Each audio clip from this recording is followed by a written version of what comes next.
Acabo de anunciarle a Jairo que voy a decir un par de cosas, tal vez, que él va a tener que corregirme mañana cuando nos reunamos después de la conferencia, pero que les voy a decir de todas maneras para poner esto en contexto. A Jairo lo conozco desde hace un tiempo ya. Incluso cuando hacía su proceso de doctorado en Yale. Y teníamos conversaciones siempre en relación a la música, a los intereses, al sonido. Y siempre pensé que una de esas cosas particulares que debía pasar al interior de una institución como el Conservatorio de Música o como las escuelas de música era recibir en perspectiva y recibir o sentir esa misma pasión por la que pasamos en esos días y algunos otros en relación a nuestro quehacer. Jairo es investigador y docente del Departamento de Música de la Universidad de Pensilvania. Es doctor de la Universidad de Yale. Historiador de teoría musical con énfasis en la producción, de conocimiento y del saber de lo sonoro a través de lo sonoro. Y hago una pausa aquí porque tener un teórico que haya sido músico y que de corazón sea músico es muy extraño. Y eso lo ubica, a mi parecer, como uno de los 5 pilares a nivel global de esta discusión. Su sensibilidad, percepción, hacen que esa sea una de sus potencias, uno de sus lugares. Es autor de numerosos ensayos sobre la escucha como problema político, el sonido como fuente de valor, un volumen sobre lo sonoro y la valorización, así como una monografía sobre la música como dispositivo latinoamericanista en los Estados Unidos. Fue bajista de músicos como Eddie Palmieri y ha trabajado también con numerosos artistas muy importantes de la historia del jazz, como Stanley Turrentine, Illinois Jacquet, imagínense, es una de las grandes leyendas de la historia del jazz. Algunos latinoamericanos como Arturo Sandoval, Paquito de Rivera, y trabajó muchísimos años con el grupo de Rey Barreto. Hicimos 4 discos que en este momento son referente a nivel nacional y latinoamericano con elementos de músicas colombianas, y tuve el honor de contarlo como bajista de ese proyecto por 8 años. Voy a decirlo, es uno de los mejores músicos con los que yo haya tocado jamás. Su capacidad de oír, de contribuir en el proceso creativo es infinita, y él debería escucharse más desde esa perspectiva porque nos hace falta, no ha vuelto a tocar con trabajo. Esos trabajos todos están relacionados con elementos de las músicas colombianas y su aporte fue infinitamente sustancial para que llegaran al lugar de consolidación al que han llegado dentro de ese proceso. Ha sido becario de la American Council of Arts and Letters en 2009 y de National Humanities Center en 2012. Es una alegría inmensa presentar a un gran amigo de corazón y presentar su conocimiento aquí en la universidad a Jairo Moreno. Con ustedes, Jairo.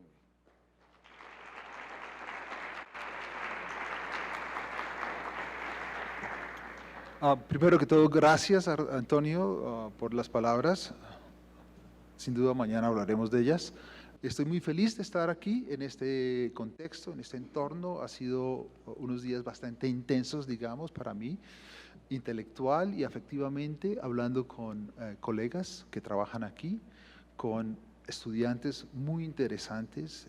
Hay una energía creativa que me tiene absolutamente energizado a mí.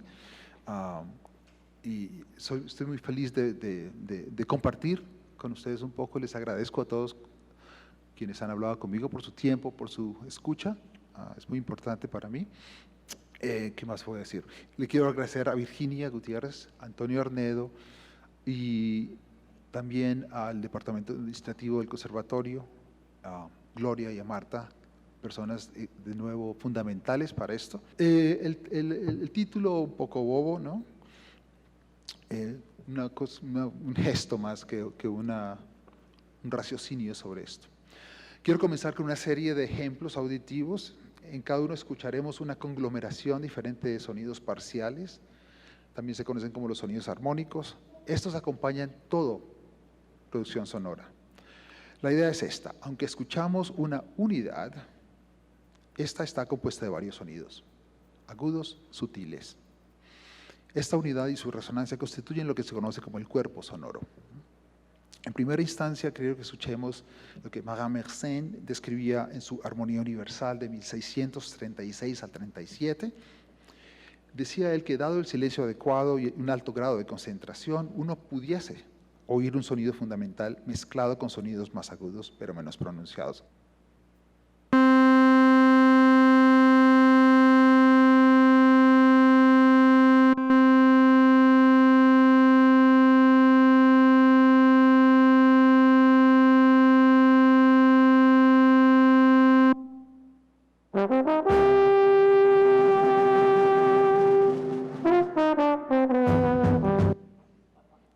Esto se llama uncanny, de unheimlich.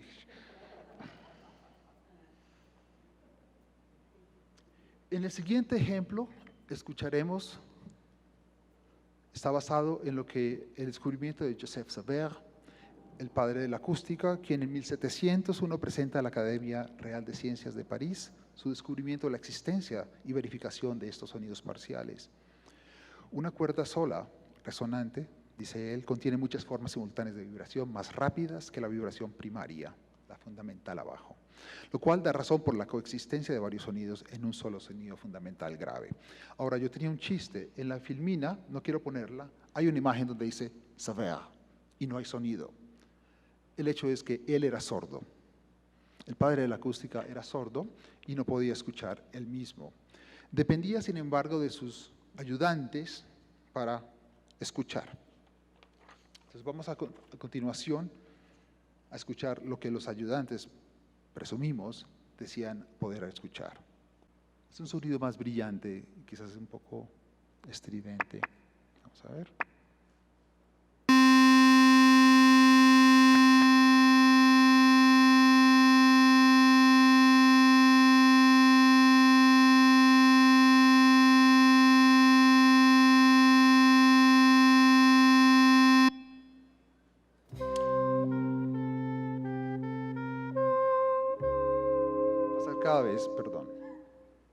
El matemático y físico Savert afirmaba que el oído humano podía distinguir hasta 128 parciales. Ahí escuchamos solamente 20. Ahora veamos lo que el compositor y teórico francés Jean-Philippe Rameau decía poder oír. Corroborando desde 1726 y en base a los experimentos de Savert, su idea que el acorde fundamental, do, mi, sol, yace en la naturaleza, la cual nos provee de la materia prima para la organización musical y tonal. Rameau, sin embargo, es muy selectivo, aceptando solo 2 parciales sobre la fundamental. Pero no son estos 2 parciales que aparecen inmediatamente. La fundamental, primer parcial, segundo parcial, etc. Él elimina el segundo y cuarto parciales y quiere que escuchemos solamente el tercero y el cuarto. Entonces vamos a oír lo que él dice escuchar.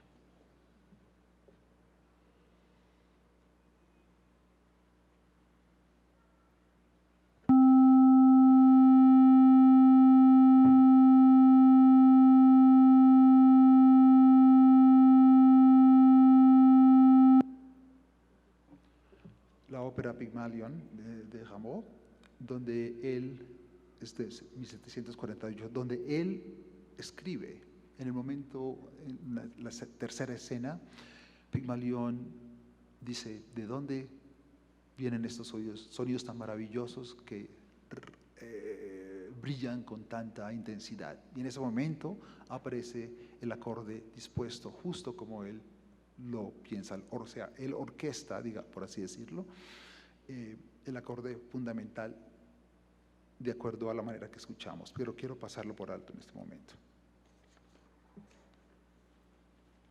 Resumiendo estas 3 audiciones, diríamos que un solo sonido fundamental, porque es lo que escuchamos, provoca 3 efectos distintos de Mersenne, Savert y Rameau. Pero también podríamos afirmar que dadas estas distinciones auditivas, Estos escuchas o oyentes oyen 3 objetos sonoros diferentes. Frente a esta multiplicidad, el sociólogo francés Antoine Aignon sugiere cómo la ambivalencia del objeto musical o cuerpo sonoro instala una paradoja en el corazón de la música. Según él, el sociólogo, cito, la materia prima de la música está constantemente rehecha y es menos traducida por medio de la invención de un metalenguaje original, o sea, una teoría o un sistema que la interprete, que por medio del desarrollo paralelo de un discurso a la vez coherente y que difícilmente entrelaza el objeto sonoro y la música, sus estéticas, sus técnicas, sus lenguajes y sus efectos. Fin de cita. Provisionalmente, digamos que esta es la situación frente al interrogante del sonido fundamental, sus parciales y la materialidad del acorde mayor, do, mi, sol. Hoy quiero compartir con ustedes algunas ideas sobre esta ambivalencia de la unidad básica y fundamental y materia prima de lo que llamamos música tonal, del acorde mayor.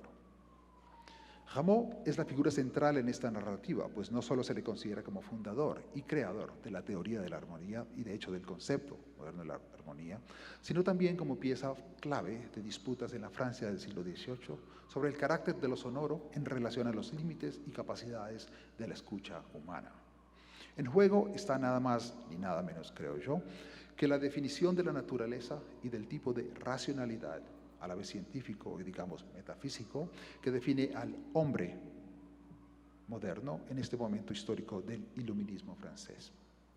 Ahora, si el siglo XVIII lo conocemos bajo el nombre del siglo de las luces, plenamente debíamos llamarlo también el siglo del sonido. Suena mucho mejor en inglés. Y quiero también dejar en claro que soy consciente de la radicalidad universalista de este proyecto, ¿no? Que entendamos que se trata de un proyecto historiográfico y etnográfico, en sentido que estamos hablando de un contexto muy particular, pero que sin embargo trata de acceder nociones de una naturaleza que obviamente son generalizables y universables. Mi trazado se desplaza por varios campos, como la ciencia acústica, la otología, que es el estudio de la escucha humana y el aparato fisiológico del oído, y la sonología o estudio de lo sonoro, todos cuales tienen un interés inusitado en definir este cuerpo sonoro. Mi plan es este. Primero haré un corto resumen de la trayectoria de la teoría de Rameau, en 3 minutos.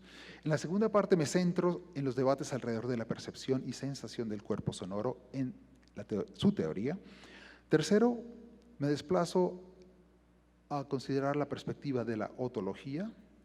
Cuarto, discuto la intervención materialista de Diderot y termino con una consideración de las implicaciones materialistas de estos debates y de cómo en nuestro tiempo hoy sirven como fuente de inspiración para el desarrollo de corrientes musicales contemporáneas.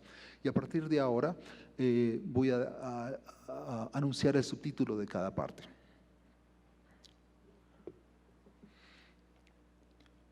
Primero, Rameau, brevemente.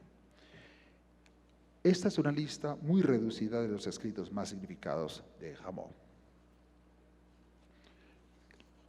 Las partes que están en bloque, se dice bloque en resaltado, son escritos donde él atiende a esta cuestión del cuerpo sonoro. El Tratado de la Armonía, el primer texto, reducido a sus principios naturales, de 1722, se considera como el trabajo fundador de la armonía moderna. En él, Rameau introduce una serie de conceptos aún en circulación en nuestras pedagogías. Quizás su contribución más duradera haya sido el haber concebido del acorde mayor como una unidad compuesta de 3 sonidos regidos por el bajo fundamental, la nota que él llamó raíz del acorde. Dada esta unidad, él entendió que el acorde mantenía su identidad aunque las 2 otras notas estuviesen en el registro más bajo. Este es el principio de inversión que conocemos y manejamos.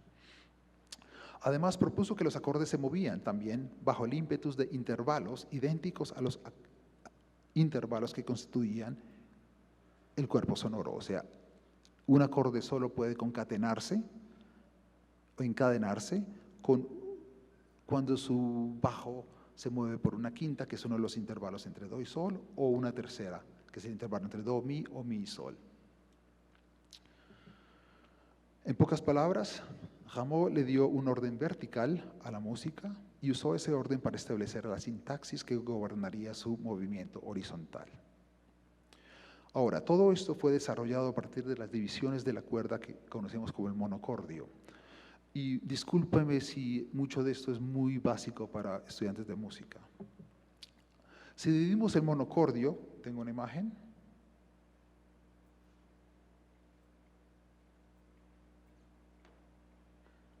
El monocordio aparece arriba, este es un esquema muy sencillo. Lo dividimos en la mitad, la cuarta línea es abajo, o la quinta, perdón.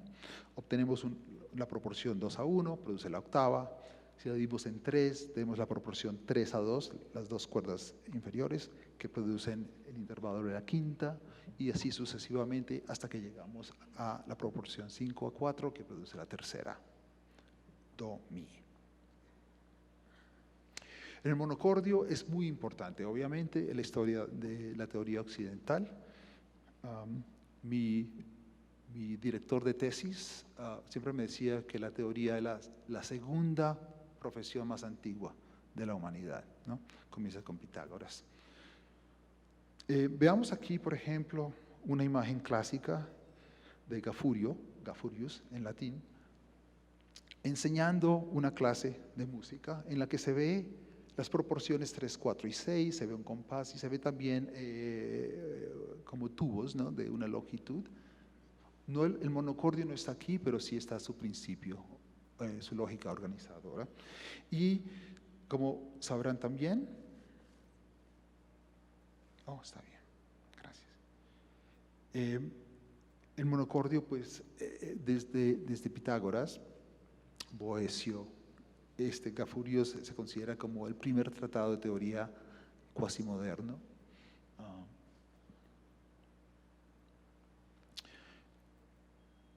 Esto del siglo XVII, de Flud, es una ilustración muy clásica, muy famosa, del monocordio como un orden universal.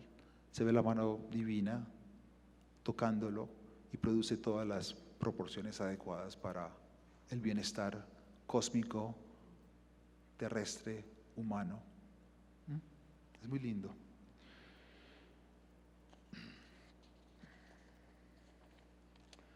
Podemos imaginarnos entonces el impacto que debió haber tenido en Rameau el descubrimiento que estos sonidos, derivados por el monocordio e intuidos por él como una simultaneidad básica de la música, eran una realidad acústica de un sonido fundamental. Esta fue, obviamente, la contribución de Sauveur. Y a partir de la generación armónica, su tratado de 1737, Rameau hace del cuerpo sonoro un axioma de su pensamiento. El problema, sin embargo, radicaba en otro hecho, que nadie podía decir haber escuchado, oído los sonidos contenidos en el cuerpo sonoro. Parte 2. Los descontentos del cuerpo sonoro. Para actores históricos como Rameau, D'Alembert o Diderot, la validación científica de los sonidos parciales era un asunto bastante serio. Se hacen preguntas como estas: ¿de qué está hecho lo sonoro? ¿Cuáles son sus leyes físicas? ¿Cuál su lógica? ¿Cuáles son los límites del nexo entre la inteligibilidad racional y la inteligibilidad sensorial de la escucha? Y quizás más que nada, ¿qué somos porque oímos? ¿Qué somos cuando oímos? Estos son interrogantes fundamentales, creo yo, en el momento en el que, de nuevo, el hombre iluminista comienza a afianzar su llamada autoridad sobre la naturaleza. Diderot, quien tenía dificultades en oír los sonidos parciales, escribe en 1748, cito: ¿con quién puedo contar? ¿Con usted? ¿Conmigo mismo? No, es con él, quien está bien informado sobre el objeto de percepción, para quien no es posible ser engañado con respecto a su naturaleza. Alguien que tiene un oído puro y quien disfruta de una mente saludable en la cual la imagen de los objetos no está desfigurada por los sentidos. Fin de cita. Por su parte, el polémico Élie Catherine Ferraud declaró que todo esto era falso, que esto era un asunto, era mentira. Carreta, decimos, ¿no? Pero decía que si era verdad, él delegaría la responsabilidad de escuchar estos sonidos a Rameau. Rameau, de su parte, proponía que los sonidos parciales pueden ser, y cito, sentidos como una de esas sensaciones naturales sobre las cuales uno puede fácilmente no pensar, pero son reveladas dentro de sí, uno mismo, en el momento en que nos recuerdan de ellas. Cierro cita. Para él, obviamente, la revelación sucede cuando supo de los experimentos de Sapir en 1726. Consideramos, sin embargo, un hecho bastante peculiar. Antes de trasladarse a París en 1722, a los 39 años, Rameau había sido organista en Clermont-Ferrand desde 1709. 13 años su padre era organista. O sea, como organista él hubiese estado constantemente manipulando los registros de ese instrumento para producir precisamente el tipo de parciales que ahora decía haber descubierto. Literalmente estaba sobre los sonidos y nunca los había escuchado. En sus memorias, él manifiesta su perplejidad al respecto. Ahora, la contradicción es evidente y sin precedente en los anales de la música europea. Me refiero a una disonancia cognitiva entre el sonido en sí y su correlato perceptivo. En otras palabras, hasta ese momento no sabíamos qué escuchábamos cuando escuchábamos un sonido. La pregunta nunca surgió. Si la naturaleza en ese momento proveía la materia prima para el quehacer musical, nuestra naturaleza auditiva, por así decirlo, nos traicionaba justo en el momento en que más la necesitábamos. La investigadora norteamericana Cornelia Fales condensa la situación así. Al conocimiento racional y científico le faltaba un elemento clave, es decir, un correlato perceptivo humano que pudiese afirmar que estos sonidos eran audibles. Así, el cuerpo sonoro demanda nuevas formas de audición. Sauveur, por ejemplo, decía, si quieren escucharlos, recuerden, él era sordo, utilicen una cuerda muy larga y tóquenla en la noche. El historiador de teoría David Cohen observa como, cito, el cuerpo sonoro no es en sí una entidad ideal o mental, es un fenómeno acústico y físico, es decir, un evento material, fin de cita. Pero para Rameau, el cuerpo sonoro, además de ser físico, era un objeto matemático, obviamente basado en nexos a su interior de este sonido, que le permitían ser comparados, reordenados y combinados como acordes, como do, mi, sol do, mi, como música. De ahí que él quisiera lograr un mínimo grado de presencia psicológica para el oído consciente, saber que yo puedo escuchar, es llevar mi audición a un nivel ideal frente a la realidad material sonora. De nuevo, no exagero cuando digo que en Francia del siglo XVIII todo el mundo estaba de acuerdo que si había alguien que pudiera escuchar y encarar dicha materialidad, era él, Rameau. En 1737, la fecha de publicación de Generación Armónica, propone él un ejercicio auditivo.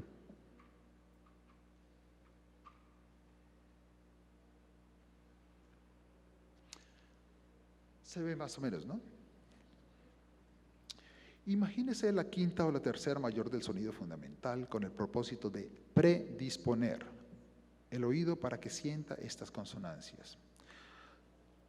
Sin embargo, como estos sonidos son extremadamente débiles en comparación al cuerpo sonoro en su totalidad, uno mismo puede imaginar sus octavas o unísonos. Este es un modo de percepción natural, dice él, con respecto a la mayoría de sonidos conmensurables, el cual facilita la operación sin levantar sospechas sobre su artificialidad. Para demostrarlo, uno solo tiene que imaginarse momentáneamente otros sonidos que la quinta y la tercera, o sea que sol y mi. Uno los imagina en vano, es como una definición por negación.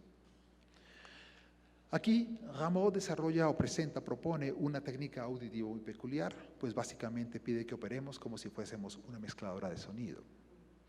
Nos instruye que escuchemos sobre el tercer y quinto sonido y de que alguna manera silenciemos el segundo y cuarto parcial. En esencia, y no porque son problemáticos para la unidad, sino que sencillamente son superfluos. En esencia, Rameau nos obliga a reducir la riqueza armónica de la resonancia del cuerpo sonoro en su totalidad para poder dejar solo los sonidos que constituyen la materia tonal, como música. Aparte de esto, él parecía intuir que si se escucha el acorde tocado en un instrumento, o sea que si vamos al clavecín y tocamos do, mi y sol simultáneamente, cada uno de estos sonidos, de cierta forma, comienzan a comportarse como una fundamental, produciendo su propia serie de parciales, lo cual, según él, causaría una cacofonía intolerable. Hoy decimos, obviamente, ese es el timbre de ese instrumento. Desde este punto de vista aparece un obstáculo entre el orden musical del acorde mayor con su restringido rango de notas y el orden natural de un cuerpo sonoro que contiene un exceso en sí. De ahí que la técnica auditiva de Rameau constituye un esfuerzo por disciplinar la escucha. Y no solo esto, sino además esta técnica indica cómo nuestras preferencias estéticas, la música, dependen de cómo se constituye el oído qua instrumento de percepción, o sea que la escucha musical ya es una forma de tecné. Eso es lo que digo. O sea que la estética musical es inseparable de un tecné auditivo. Y la teoría musical y sus pedagogías son la materialización de esta inseparabilidad entre estética y tecné. Años después, él continúa preguntándose, ¿no? ¿Qué es este sonido? Años después, en 1753, incapaz de poder resolver la tensión entre la realidad acústica y material de lo sonoro y la percepción humana, Rameau comienza a adoptar una posición cada vez más esotérica. En su respuesta a Euler, el gran matemático y músico especulativo suizo, Rameau admite que aunque el cuerpo sonoro se escucha como unidad, sus sonidos parciales nos afectan, y cito, por un sentimiento oculto. Fin de cita. La causa de este sentimiento oculto permanece desconocida. 4 años más tarde, en 1757, cuando le responde a los editores del Encyclopédie, la causa del cuerpo sonoro no es solo oculta, es también algo así como milagrosa. Cito, pudiera decir que el fenómeno del cuerpo sonoro es una maravilla primaria que la naturaleza le presenta a nuestra razón. Fin de cita. Y en 1760, 4 años antes de morir, la causa de la fusión del segundo y cuarto parcial, que recordemos, él nos pedía, no los escuchen, predispongan el oído solo a escuchar do, mi y sol, pero no do, sol, do, mi, es metafísica.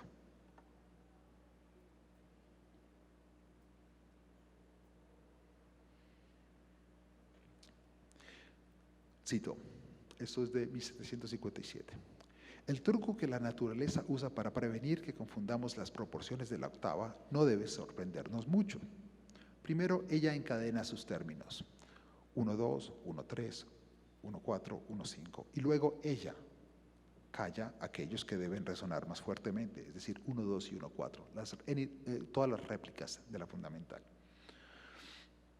Es decir, ella esconde al oído aquello que debe ser la base del edificio entero, con el objetivo de presentar solamente lo que va a encantarle al oído, o sea, el ornamento y la vida, si estos términos son lo suficientemente adecuados para designar las partes substanciales e incluso las partes constitutivas del sonido. Es este el espectáculo, dice el Rameau, que la naturaleza nos ofrece en las plantas y los árboles, una analogía. Ella le ofrece a nuestros ojos el tronco y las ramas, las flores y las frutas, mientras mantiene las raíces en el seno de la tierra. Fin de cita. Al final, encontramos al viejo compositor y teorista rindiéndose ante el poder trascendente del cuerpo sonoro. En 1762, a los 79 años, escribe, cito, la debilidad de nuestros sentidos no nos permite entender, ver y sentir cuán lejos el poder del cuerpo sonoro resonante se extiende sobre sus múltiplos y segmentos. Termina preguntando, en su grandeza e inmensidad, ¿no puede uno extraer la idea de lo infinito? Fin de cita.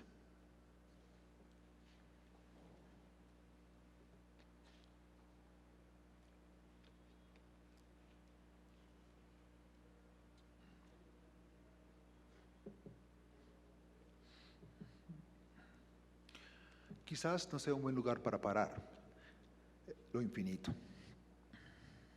Igual, mientras los filósofos, los científicos y el compositor teorista discutían los retos del cuerpo sonoro a la audición, el fisiólogo y cirujano francés Claude Nicolas Lescat proclamaba en 1744 que, y cito, sentir es pensar, fin de cita. Según él, el complejo mecanismo que permitía al oído resonar era ya la expresión del hecho que lo sensible era una forma de racionalidad.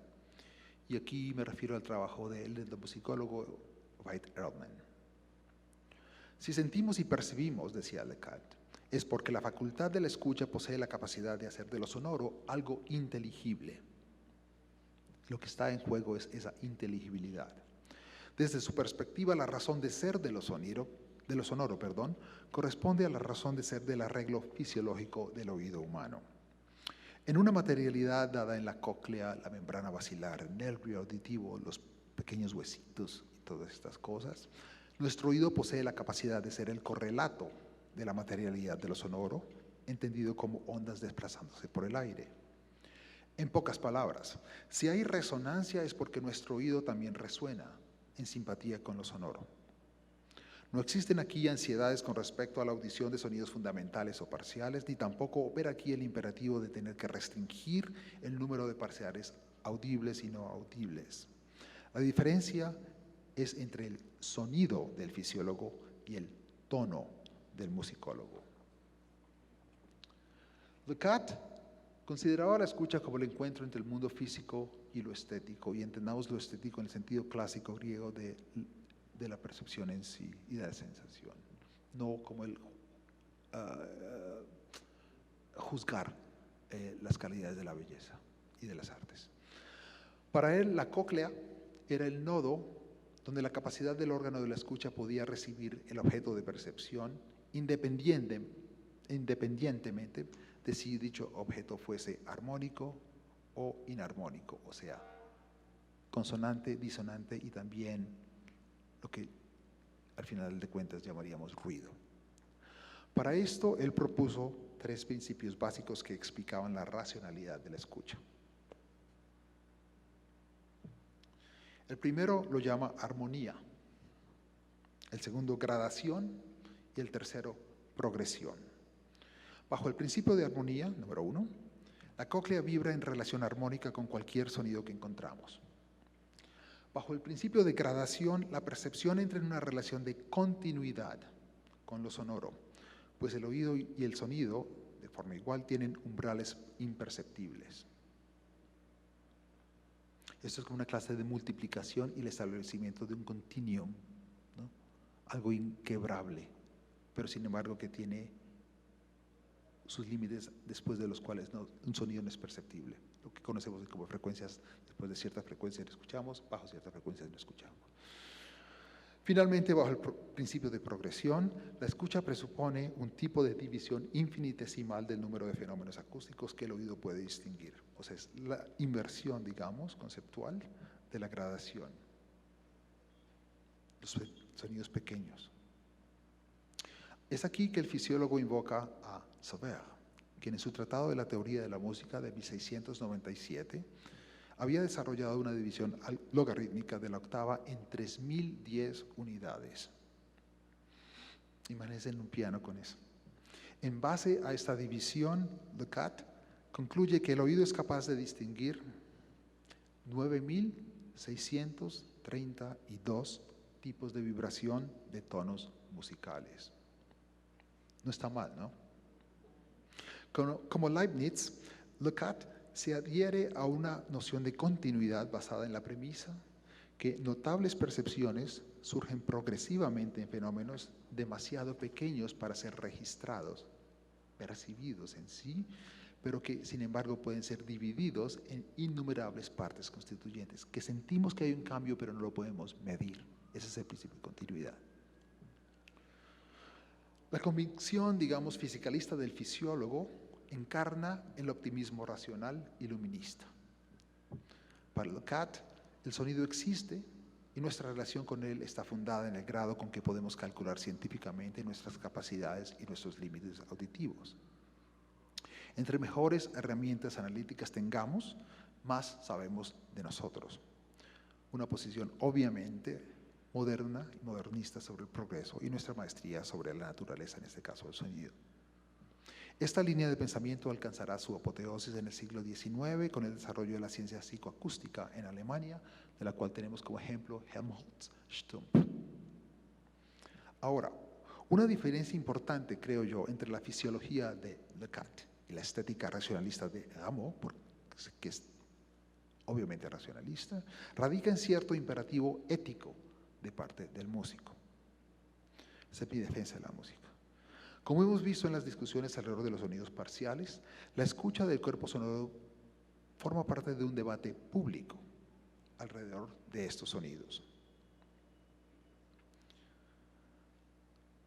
La escucha es un asunto para compartir, es un problema compartido, pero a la vez vemos que es radicalmente privado.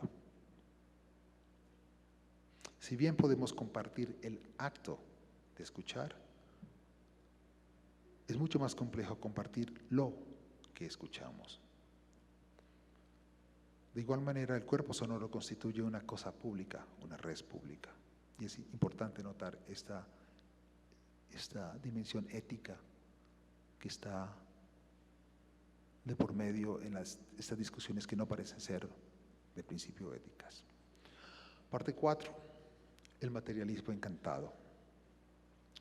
Algo de esta dificultad de la escucha como algo compartido permea la posición que toma el polímata Denis Diderot. En vez de profundizar en los detalles de percepción de los sonidos parciales, Diderot promueve o propone una visión más global de la resonancia.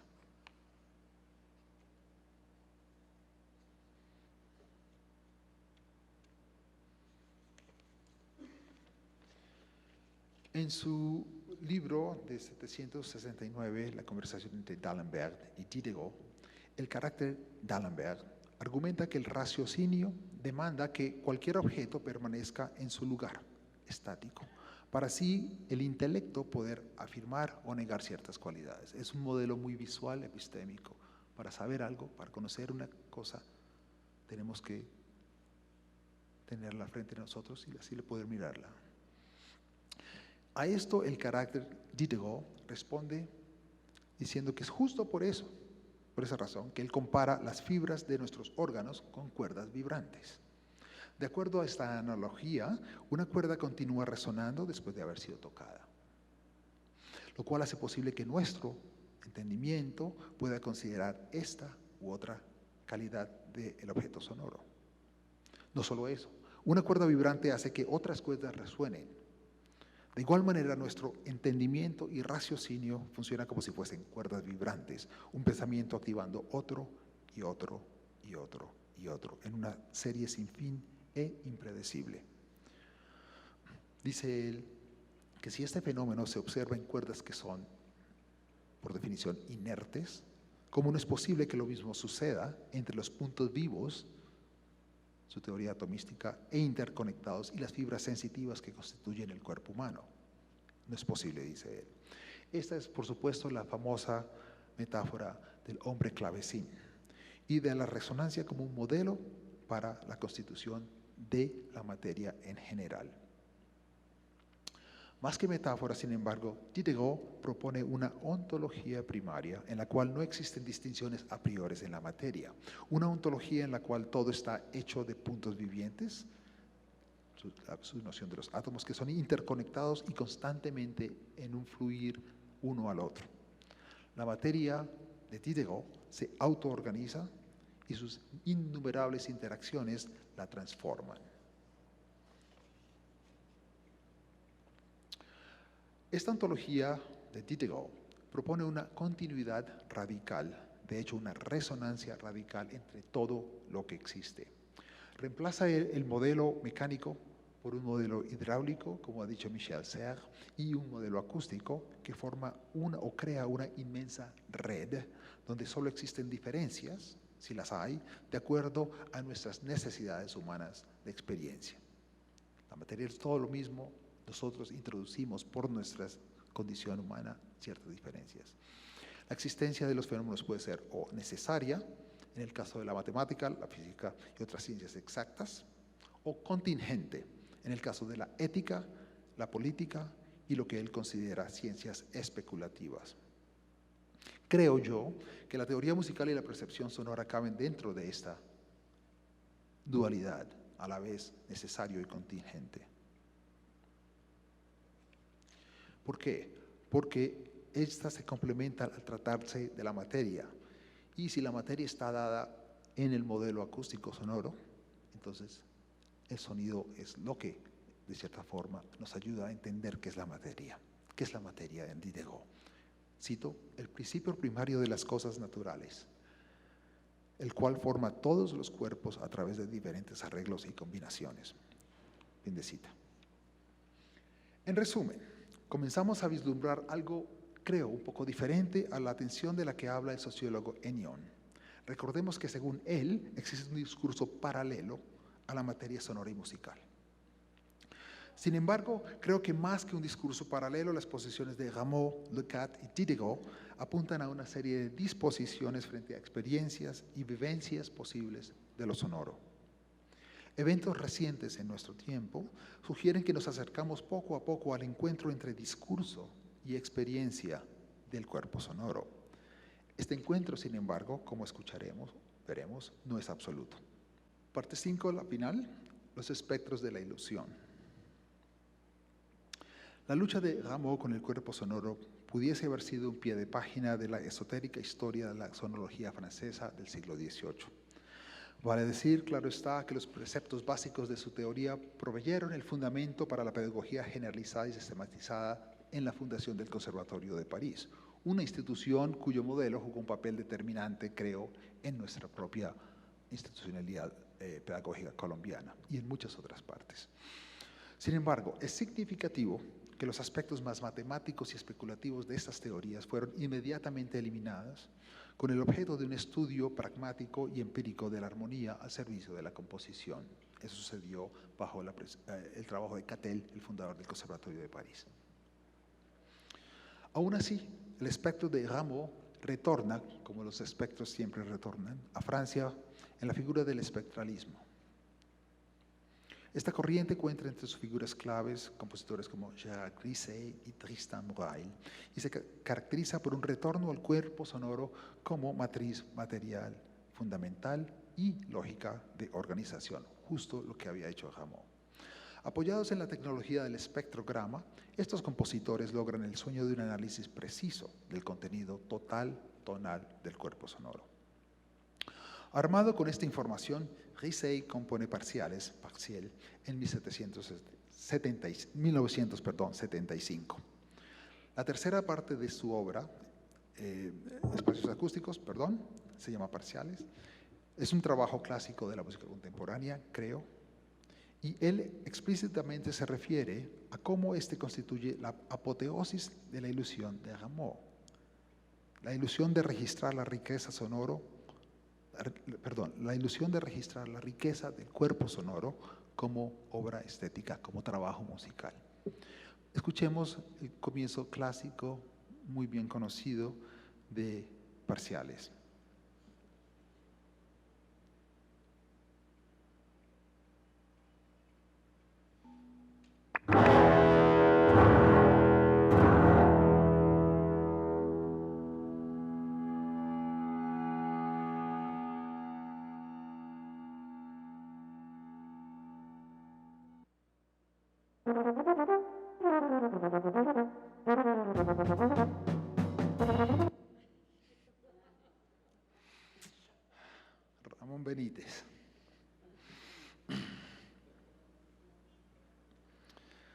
qué contradicción. Esto es uncanny, ¿no? Trombón, eufonio, todo está descuadrado pero cuadrado a la vez, como me gusta. ¿Qué hace aquí Risey? Distribuye en los 18 instrumentos de esta parte de la pieza los parciales generados, usando el idioma ramoiano, por un mi grave tocado por el trombón, de tal manera que el ensamble en la distribución de sus instrumentos reproduce el sonido del trombón, sin que el trombón en sí predomine. En otras palabras, la distribución de parciales e intensidades de estos en el trombón es lo que da a este instrumento lo que llamamos su sonido o color característico. Este pasaje reconstruye el timbre del trombón ante nuestros oídos en una ilusión auditiva exquisita. Revela la riqueza y sutileza de un solo sonido y nos muestra las tensiones a su interior. Él expande el rango de los parciales. Revela en pocas palabras el cuerpo sonoro frente a nuestros oídos y a la vez convoca un modo de escucha inusitado. Nos encontramos en el cruce de caminos entre acorde y color, armonía y timbre, que valga la pena decirlo, constituye el elemento más evasivo de la tradición teórica moderna. En las palabras del compositor, cito, la acústica nos da a ver la estructura interna del sonido. Así, gracias a la electrónica y la microfonía que ella permite, yo descubrí poco a poco aquello que se convertía en el material esencial de toda mi música, es decir, el interior mismo del sonido. Fin de cita. No nos sorprenderá entonces escuchar su dictum. Cito, la música se hace con sonidos, no con notas. Fin de cita. ¿Cómo describir este trabajo en relación a los afanes acústicos del siglo XVIII? Como historiografía, podríamos decir que Parciales redime estos esfuerzos previos de tal manera que los rescata del olvido. Como estética, podemos agregar que le da forma a la materia vibrante, pero elusiva, del cuerpo sonoro. Pero hay algo más en juego. Si por un lado este trabajo representa la apoteosis de tecnologías cada vez más precisas, el espectrograma y eso, estas tecnologías apuntan a la necesidad constitutiva de una prótesis que nuestra escucha en turno se convierte. Nosotros nos convertimos en una extensión de la extensión.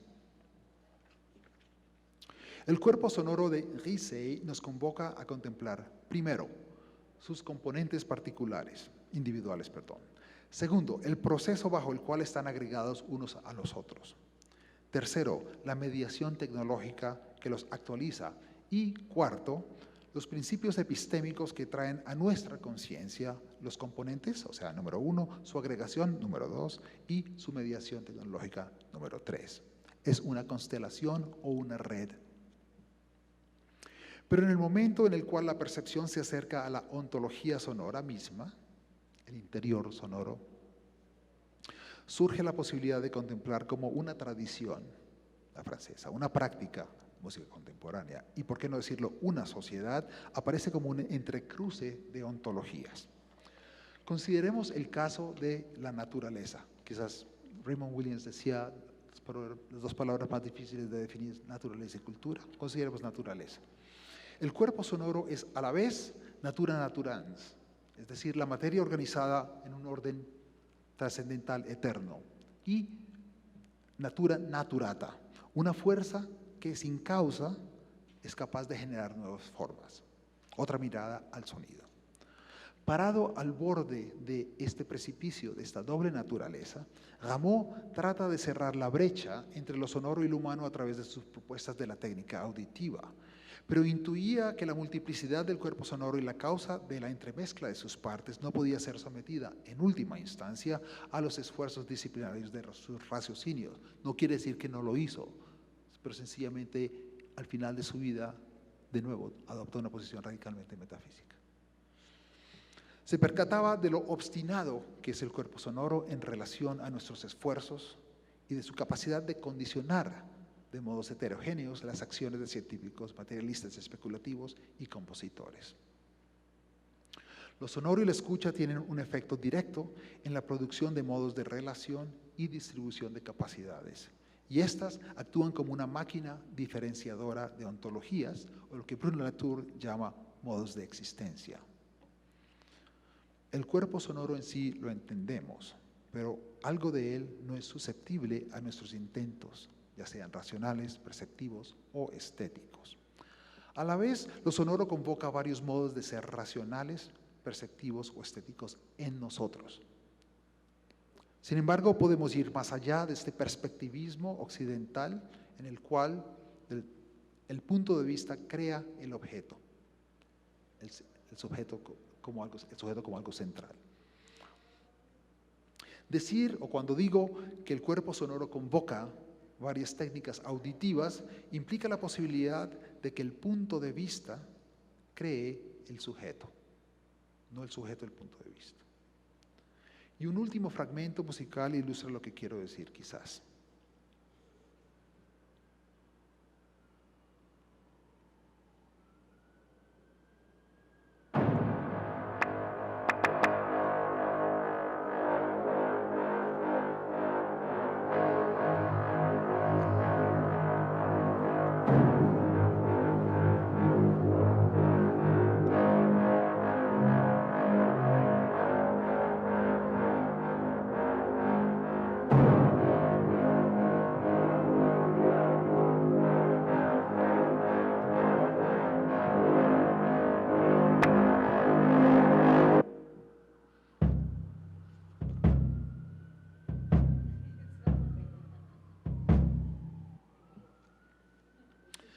Esta es una pieza de Jonathan Harvey de 2006, se llama Body Mandala.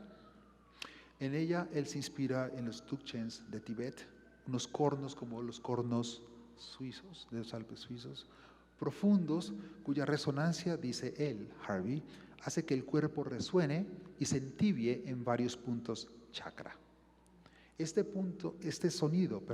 cuerpo, según Harvey, canta internamente. Tenemos la opción de permanecer dentro del marco de Ennion, de discursos paralelos a una existencia de la música y de lo sonoro, o podemos decir que nuestros enigmas conllevan a producir diferentes perspectivas de una sonoridad, de una existencia sonora unitaria, y así crean una polisemia donde existe una realidad sonora natural. Esta es la postura relativista. Hay algo, un objeto, y lo vemos diferente de acuerdo al tipo de pregunta que hacemos de ellas. Pero podemos también decir que si la naturaleza de lo sonoro es diversa, y es de acuerdo a varias perspectivas en el modelo perspectivista, entonces nos encontramos que no hay una naturaleza, sino un multinaturalismo. Me apoyo aquí obviamente del trabajo de Viveros de Castro, el antropólogo. La naturaleza de Harvey no es la misma que la de Grisey. La de Grisey no es la misma que Rameau, la de Rameau no es la misma que de Diderot, y la de Diderot no es la misma que Lecat. Al mismo tiempo, creo que en la mayoría de estos casos, cada actor histórico, científico y digamos estético, toma parte de varias dimensiones de estas naturalezas. Esto es lo que quiero decir cuando hablo que toda sociedad habita entre cruces ontológicos en cuanto a lo sonoro se refiere. Si algo murmuran los fragmentos de la historia o historias que vimos hoy, es que nos encontramos en una coyuntura hoy, hago un giro al presente, aquí en este campus, en los estudios musicales en el cual la necesidad de pensar más allá de los bordes que hemos creado para fortalecer este u otro aspecto de lo sonoro, y aquí me refiero a las disciplinas clásicas de la teoría musical, las técnicas de los instrumentistas, cantantes, las técnicas de composición, etcétera, que si para ir más allá de estos bordes y mantener una pluralidad, nos acerca más a una multiplicidad que lo sonoro y la escucha representa en sí, en nosotros. Muchísimas gracias.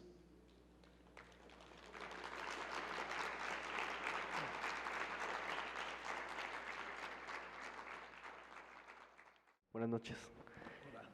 Ante todo, muchas gracias por esta visión que a veces se olvida un poco de cómo el estudio del sonido mismo no solo lleva resultados sobre el entendimiento del sonido en sí, sino de muchos otros aspectos que afectan la construcción musical. Mi pregunta está enfocada hacia precisamente estos niveles a los que lleva el entendimiento del sonido.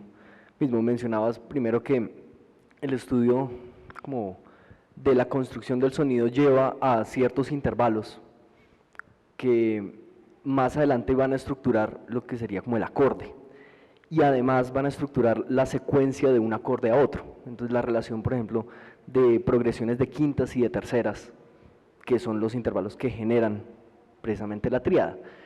Y de qué manera el estudio también de la serie de sonidos estructura este aspecto fundamental en la música tonal, que es no solo la progresión entre acordes, sino la progresión de tonalidades, la importancia, la progresión de tonalidades, como en una pieza, la importancia de irse hacia el grado dominante y, digamos, retornar nuevamente hacia la tónica, ¿sí? Como están esos niveles de el tono, luego entre los intervalos, entre los acordes, y luego cómo esto influye entre las tonalidades, que es fundamental para la estructuración, digamos, de la música tonal en el clasicismo y pues en el romanticismo. Creo que esa sería como Sí, particular. excelente también. Como quizás hayan percibido o hayas percibido, hay una tensión aquí, a la vez acusatoria, a la vez de defensa de la música, a la vez acusatoria del sonido, a veces de defensa del sonido. Obviamente, creo que ya sabrán que no quiero resolverla, esa tensión entre sonido y tono, porque no es posible resolverla. Lo que podemos ver es la historia de la teoría musical, por ejemplo, como una serie de efectos de mediación justo a la imposibilidad de regular esas relaciones o de usar la estructura armónica, digamos, la verticalidad del cuerpo sonoro, para regular, se dice regular, ¿no? Y gobernar otras cosas como las de Rameau. Rameau mismo, por ejemplo, se encuentra con no sé cuánto sepan ustedes desde la teoría de Rameau, pero él tiene un problema un poco complicado. ¿Cuál? Que en esta música, y digamos que la forma de modular, o sea, de andar dentro de no es modulación como entendemos ahora de una tonalidad a otra, ¿no? Sino modular es andar dentro del tono, de la escala. Estamos en Do mayor, vamos Do, luego vamos a Fa, y muchas veces regresa a Do. Bien, no hay problema. Pero tantas veces después de ese Fa va a haber un Sol. Y ese Fa, Sol, representa para él un gran problema. Entonces, él tiene que comenzar a manipular, a intervenir en ese orden mismo que él propone para explicar por qué Fa, que es un paso de segunda entre Fa y Sol, como raíces, como fundamentales, es de hecho posible. Entonces, él mismo se encarga de, digamos, desboronar el edificio, la base que necesita. El otro ejemplo clásico es obviamente el acorde menor, ¿no? ¿Qué hacemos con él? Pero uno puede ir mucho más antes. Uno puede ir a Pitágoras y encontrar, por ejemplo, que él, en su afán racional y ético, en el sentido de establecer para los pitagorianos un hogar, un espacio de existencia, él también trata de regular estas relaciones, ¿no? Entonces él limita también, no quiero contar la historia entera, pero el mito pitagoriano, no sé si lo conocen, él está caminando, va por el Agora, la plaza pública, y oye estos tipos martillando, y dice, qué interesante, ¿no? Esas son unas relaciones como consonantes, y va y observa que ellos tienen unos martillos y unos, ¿cómo se dice? Anvil. El yunque, gracias, qué palabra tan linda. Y el yunque de tamaños diferentes. Entonces dice, déjeme probar, él prueba y afirma, de hecho, esto es la proporción 2:1, etcétera, etcétera. Pero el problema es que habían 5 martillos él tiene que eliminar el quinto martillo, porque el quinto martillo le produce un intervalo que para él no es muy inconveniente. Eso es dentro del lado armónico. Dentro de su propia secta o culto había un personaje, Hippasus, como decimos aquí, un mancito, Hippasus, que le interesaba la disonancia y obviamente fue el personaje que descubrió la raíz cuadrada de 2, que produce un intervalo inarmónico, pero él demostró que la herramienta, o sea, el cálculo geométrico, matemático, podía explicar la raíz cuadrada. O sea que era un número racional por ser susceptible a nuestro entendimiento. Pero obviamente la raíz cuadrada produce un intervalo absolutamente inarmónico. A él murió, ¿no? Ahogado en el mar. O eso es lo que sabemos. Eso es uno de muchos ejemplos. Toda la historia de la teoría no es más que una serie de estas intervenciones a nivel de lo sonoro, sin ir a cuando sucede la reforma carolingia, es lo mismo, ¿no? ¿Cómo vamos a aceptar la cuarta?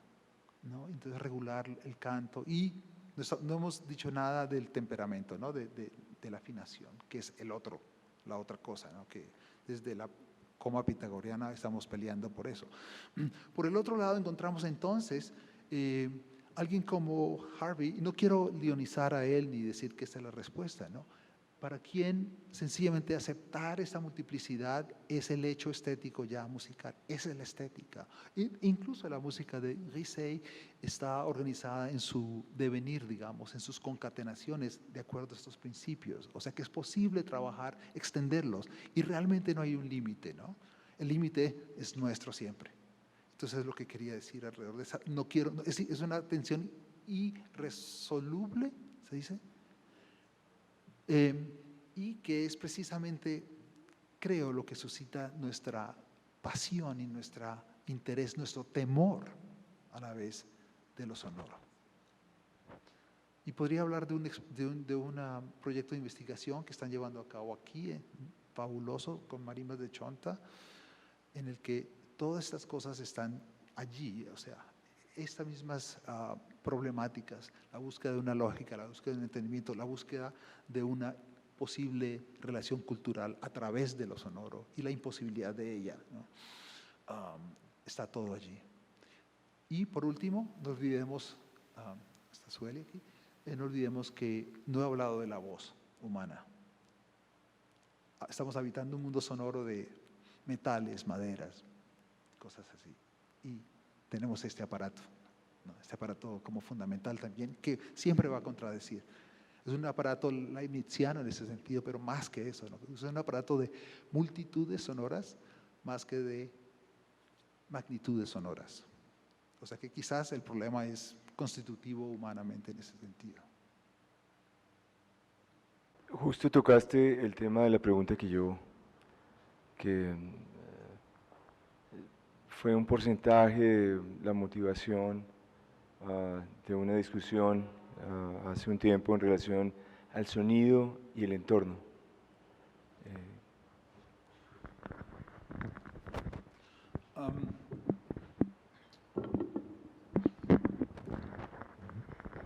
Yo creo que, bueno, hay muchas respuestas para esa pregunta. Como es una pregunta sobre los límites, digamos, extensos de la extensión de lo sonoro, ¿no? Por así decirlo, ¿no? ¿Cuál es su borde? ¿Cómo podemos pensar que me parece muy linda la expresión, ¿no? Cuerpo sonoro, ¿no? Corps sonore. Es un cuerpo. Es un cuerpo antes que es otra cosa. Y queremos quizás, ¿no? Yo no sé ustedes cómo se relacionen con lo sonoro, pero para mí es como la muerte, ¿no? Que yo siempre quiero como poder un día cogerla. Yo un día quisiera poder tocar, ¿no? Agarrar un sonido. Yo lo produzco, lo escucho, lo pienso, manipulo, hago mil cosas, pero una cosa que no puedo hacer es tocarlo. que es precisamente lo que el cuerpo genera. Ahora, esta cuestión de la resonancia, entonces, ¿cuáles son los límites? Para mí, el pensamiento de Diderot me gusta muchísimo, obviamente, precisamente por eso, porque se pone a pensar cuál es el límite del pensamiento, cuál es el límite de la resonancia, ¿no? Y ahí está, aunque ellos no lo presentan de esa manera, está el interrogante de cuál es el entorno, ¿no? Y puede ser un entorno tal como la sala de concierto, donde escuchas al ensamble contemporáneo tocando maravillosamente los espacios acústicos de Grisey, que ese entorno ya, de hecho, y la posición de la cual escuchas, ya afecta la cosa. Cuando Rolf volteó esto, mi estar aquí con ustedes cambió radicalmente, ¿no? O sea, las cosas obvias. Pero también podemos pensar en otra forma, que es ¿por qué, por ejemplo, no surge la pregunta de un entorno parisino, digamos, ¿no? ¿Por qué no la capacidad de esos sonidos de producir ciertas cosas en esos espacios no se da? Yo creo que se dan. Y más que todo, en la tradición del órgano, en el que el órgano está conectado intrínsecamente, fundamentalmente al espacio para el cual fue construido, ¿no? Entonces yo creo que está ahí. Interesante que no se dé como pregunta, ¿no?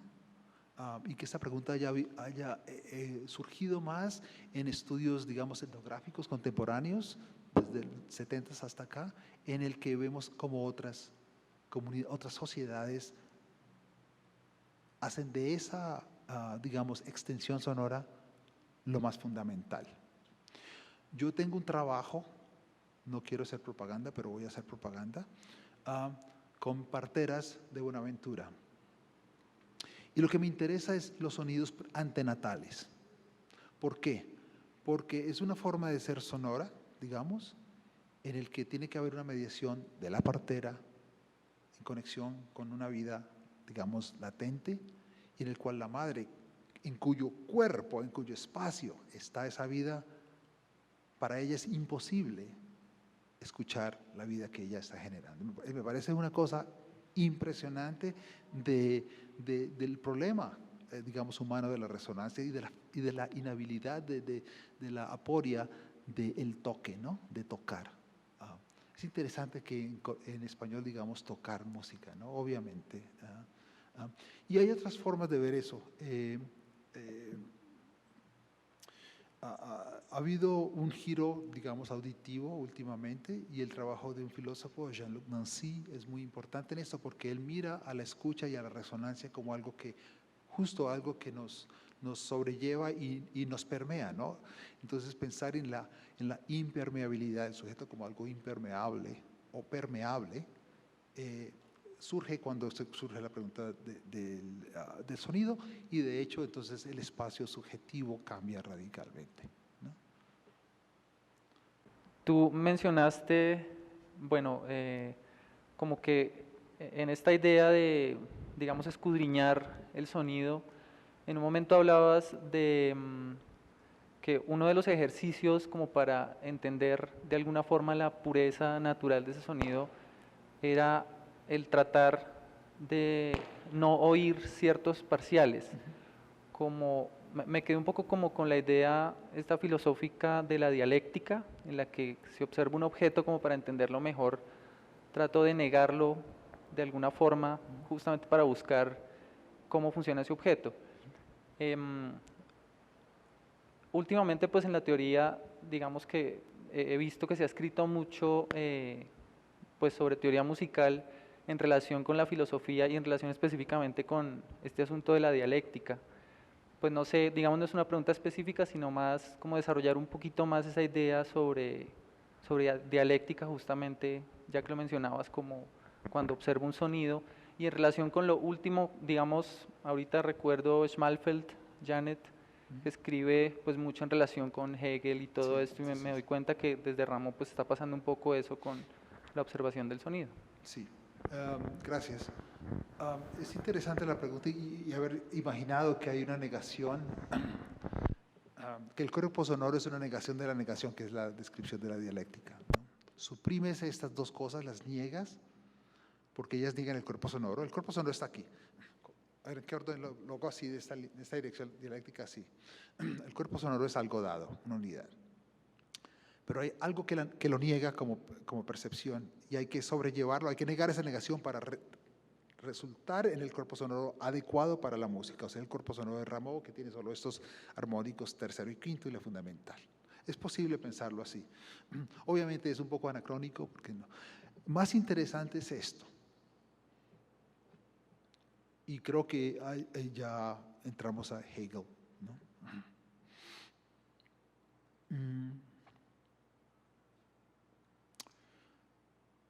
Hegel comienza la fenomenología, o se pregunta mucho sobre la naturaleza de lo que llama Ton, ¿no? En alemán, Ton, el clang, un sonido, incluso la dificultad que tiene para definirlo y la importancia que tiene para definir la filosofía de la naturaleza para él. Pero hay otra parte, creo que es en la enciclopedia de Hegel, él comienza con el punto. Él dice, el punto contiene la línea, ¿no? Entonces ya, todo contiene su negación. Y creo que de cierta forma uno pudiese hacer una analogía entre punto y línea en sentido de, digamos, pensar que el punto es como la unidad mínima de los armónicos que aceptamos dentro de esta o esta otra estética, ¿no? Sauveur quiere 128 parciales, ¿no? Chrisey quiere más, Harvey muchos más, hagamos muchos menos, Mersenne en la mitad. Y que esas son las negaciones, ¿no? Que esas son las extensiones, digamos, el punto y la línea, que los armónicos en sí ya son una extensión, ¿no? Del punto sonoro. Y que la música, o sea, las decisiones estéticas en cierta forma, siempre, en cierta manera, constituyen un devenir de esa negación, ¿no? Entonces, yo iría hasta allá. Lo de Schmalfeld, no lo quiero tomar, es un poquito muy liado a los procesos formales de Beethoven, y me parece un poco como, digamos, ella fue mi maestra, un poquito superficial, ¿no? Hay trabajos más interesantes con la dialéctica, no, desde Adorno en adelante, otra aproximación, ¿no? Pero la pregunta está allí de la naturaleza del sonido en Hegel mismo. Ahora, la conexión con Diderot es interesante y no se ha estudiado en sí en base a lo sonoro, ¿no?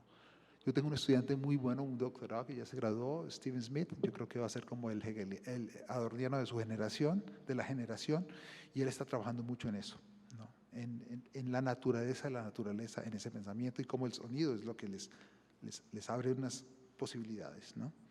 Pero no sé hasta qué punto llega el análisis de la dialéctica en sí. Pero siempre la dialéctica funciona, el problema es ese, que siempre la puedes, ¿no? Siempre la puedes invocar, la puedes movilizar, ¿no? Me interesa más los resultados quizás en este momento. Me llamó mucho la atención de una parte de una obra que usted puso, que me dijo que, bueno, dijo que era del 2006, ¿cierto? Que la obra era creada en el 2006. Sí, la última cosa que escuchamos. Sí. Me llama la atención que es como la contemporaneidad de los compositores, trabajar mucho sobre esta serie espectral o de pares del sonido en sí. Hoy en día...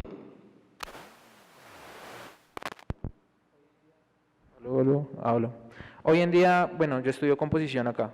¿Qué herramientas nosotros acá en Colombia necesitamos para llegar a un desarrollo similar, o qué herramientas necesitaríamos para conocer? Porque a mí me sonó como o sea, gran parte de la charla me sonó como muy de investigación matemática sobre todo y de experimentación. Bueno, además de la curiosidad y la experimentación con el sonido, ¿qué herramientas podríamos nosotros tomar como para actualizarnos en ese tema de composición en general?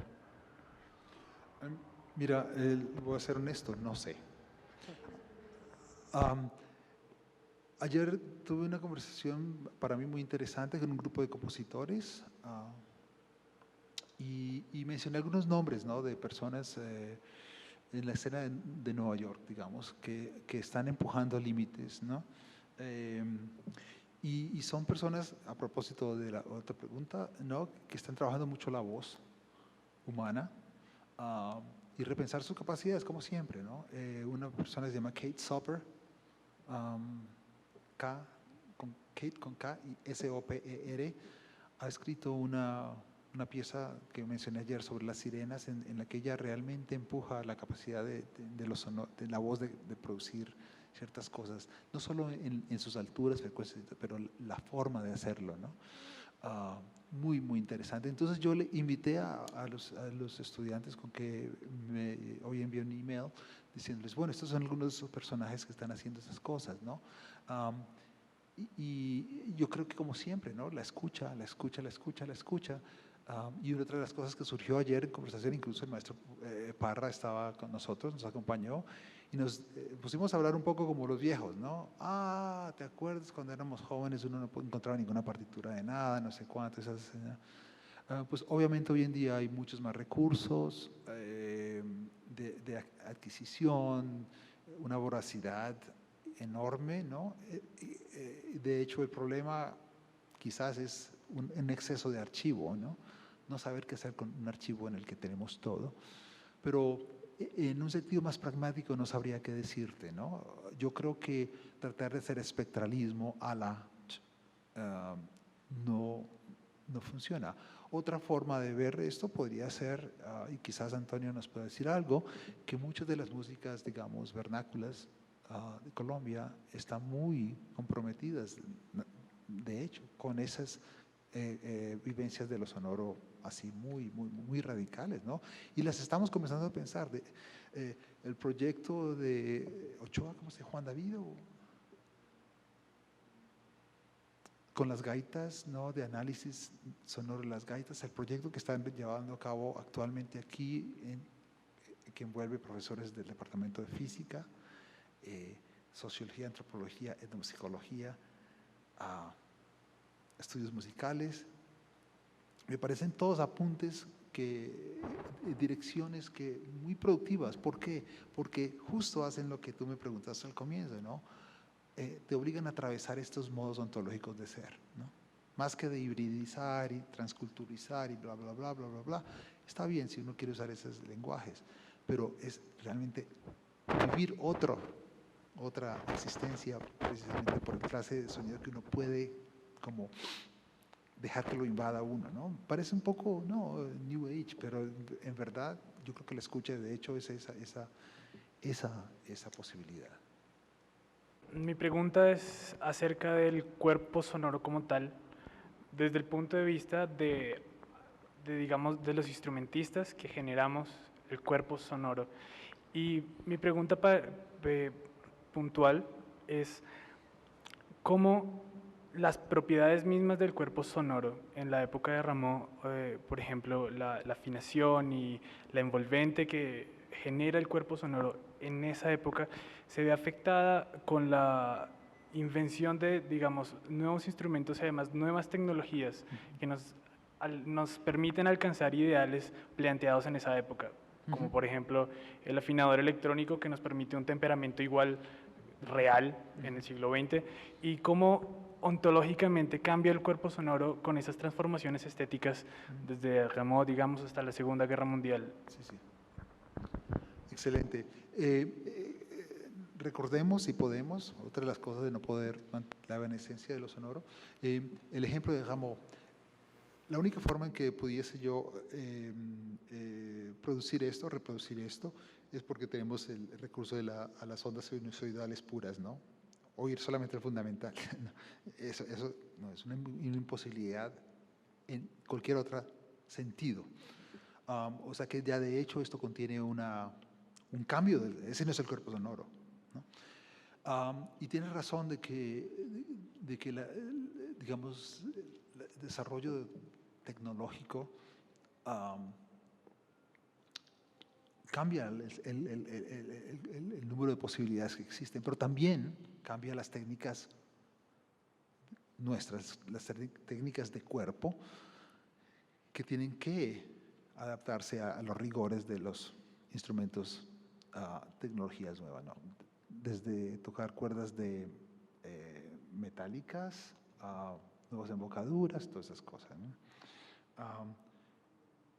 Una agilización que se surge y también, ¿no?, pensar un poco la forma en que como la composición de cierta manera a veces empuja esas cosas a unos límites, ¿no? Que no, por ejemplo, hablando de complejidad, de esos sistemas bueno, que han planteado retos muy altos para los ejecutantes en sí, pero de otra forma más, digamos, fenomenológica. Ha sido una de las cosas más lindas para mí es caminar dentro al campus, porque todos están tocando afuera, ¿no? Sobre todo los metales. Y comentábamos ayer con alguien, no sé con quién, pero parece ser contigo, que el martes es el día de los cornos, los miércoles es el eufonio, hoy parece ser las tubas. Entonces me explican, no, es que son las audiciones para orquesta. Pero cuando llego temprano, obviamente hay músicos calentando, ¿no? Ese acto, allí ya. Y pensar, ¿no?, como ejecutantes, la inversión que hacemos en la producción de sonido. O sea, ¿qué más, qué nos consume más que eso, ¿no? Nuestro sonido. O sea que yo creo que crear nuestro sonido es de cierta manera elaborar un cuerpo sonoro en base al instrumento que tenemos y a los múltiples instrumentos que tenemos, ¿no? El instrumento en sí, nuestro instrumento corpóreo, nuestro instrumento auditivo, los cuales no son, o sea, estas son unas categorías analíticas, porque en el acto de producir sonido todas están circulando, ¿no? Entonces yo creo que constantemente estamos haciendo. Yo siempre le cuento a Antonio cuando lo veo, porque ya estoy viejo y se me olvida que le cuento la historia, de un amigo pianista que se llama Mike Kane, un fabuloso pianista. En algún momento grabó con ECM. Él es una persona, fuimos a college, ¿no?, juntos, y yo en esa época pues estaba muy dedicado a tocar el contrabajo y obviamente el sonido es todo y los sonidos largos y que nadie note que cambio de arco, todas esas cosas, ¿no? Y él es un pianista que practica sonidos largos, ¿no? Ahorita uno puede decirse, pero el piano es un instrumento muy poco generoso en ese sentido, ¿no? Lo tocas, él suena, él está listo. Tócame, te toco, pasa la cosa. Y esto imposible alterar, ¿no?, el sonido. Obviamente, parte de esta resonancia y del pensamiento de Diderot tiene que ver porque el clavecín era un instrumento extremadamente sensitivo. Tú tocas y tú puedes manipular el sonido cuando lo produces. Un teclado que permite algo analógico. El piano es un instrumento digital. Es 0 o 1. No hay más. Claro, nos la pasamos como pianistas. Yo toco un poco de piano. ¿Haciendo qué? Tratando de sobrellevar esa digitalidad, de hacerlo análogo, ¿no? Pero a la vez, por ejemplo, esta cuestión de mi amigo Mike, que toca sonidos largos. No media hora, 1 hora. Con cada dedo. Sonidos largos. Y me explica él que realmente lo que cambia es lo que él escucha, no el sonido en sí. O sea que incluso a ese nivel, ahora el problema es obviamente, como vimos en el caso de Rameau, Diderot, Dallenberg y todos esos tipos, cómo compartir eso, cómo escuchar como escucha Mike, es imposible, ¿no? A la vez que es esa cosa que nos permea, nos conecta, nos atrae, es lo que nos hace imposible. Yo nunca puedo compartir tu escucha, ¿no? Quizás por eso tenga ese imperativo ético tan fuerte, ¿no? O sea que esas son todas formas, ¿no?, en que tecnologías, lo que llamamos tecneo o technics, usando la palabra de Bernhard Stiegler, es como algo sin lo cual no seríamos lo que somos, ¿no?, de comienzo, de entrada. Por ejemplo, si tú ves mi dedo tiene como una pequeña curvatura. ¿Ustedes saben el camello que esto es para un contrabajista? Porque cuando muevo la mano así, las notas cambian. O sea que yo tendría que siempre, si este es el bajo del contrabajo, yo siempre tendría que como tocar así, no paralelo, ¿no? ¿Entiendes?